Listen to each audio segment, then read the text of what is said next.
Welcome, class. Today I will educate you on the characteristics and practices of essentialism in education. The purpose of essentialism is to transmit the traditional moral values and intellectual knowledge that students need to become model citizens. Education is supposed to preserve society, not change it. We have a couple of guest teachers today who will lay out the other key components of essentialism in education. First, please welcome Mr. E.D. Hirsch.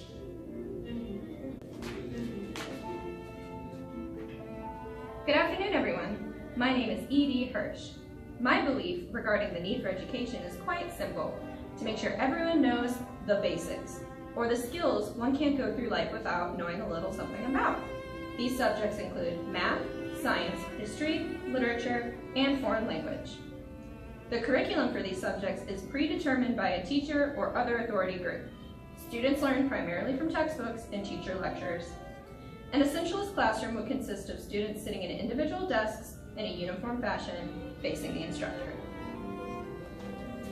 Thank you, Mr. Hirsch. Let's welcome our next guest, William Bagley. Now be respectful. He has come all the way from the afterlife to be with us. Hello, I am William Bagley. I am best known as an author and an education theorist. In an essentialist school, the teacher should have superior pedagogical skills and be an intellectual and moral role model for the students. The teacher should create an environment conducive to learning through clear expectations, implementing discipline, a respect for authority, and compassion for others. Teachers should impart knowledge through lectures, during which students are expected to take notes. The students are provided with practice worksheets or hands-on projects, followed by an assessment of learning the material covered through this process. The primary method of assessment is through test taking. Standardized testing is an example of essentialism in schools today. Pay attention, this is important. I know you're probably tired from being here all day, since our essentialist school calendar consists of longer school days and a longer school year, but this information will be on your test. She's gonna get a 0 in class today if she's not here. Did you hear about those two girls fighting for that room cap? Oh my god, that was good. If you pay. Morning, class!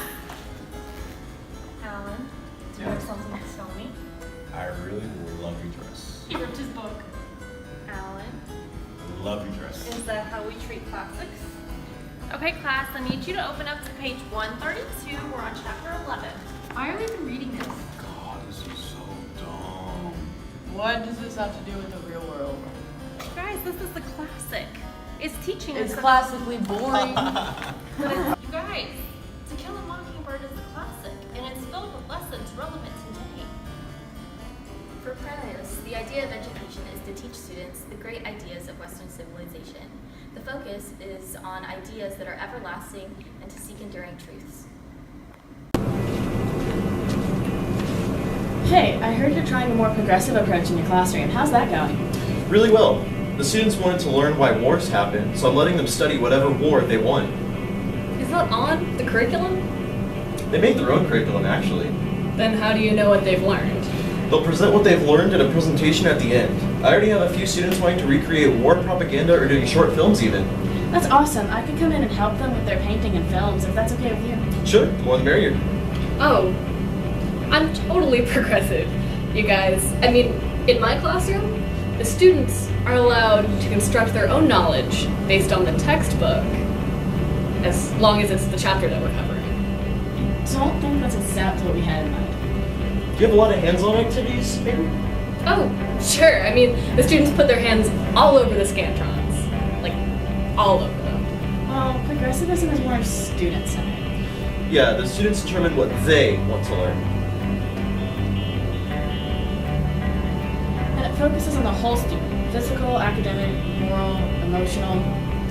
And it has a lot of experimenting and hands-on activities. Oh, like, if they're learning about Houdini, you put your students in a water tank and have them escape. No?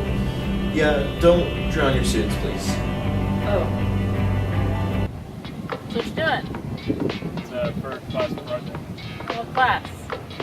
Our class uses a social reconstructionist approach developed by this guy named George Kantz, in which we briefly examine cultural institutions and think of ways to improve them better.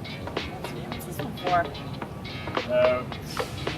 Trying to make people think about pollution more, paint storm drains, and our class is also drafting a letter to our representatives to ask for stricter laws and corporations involving pollution.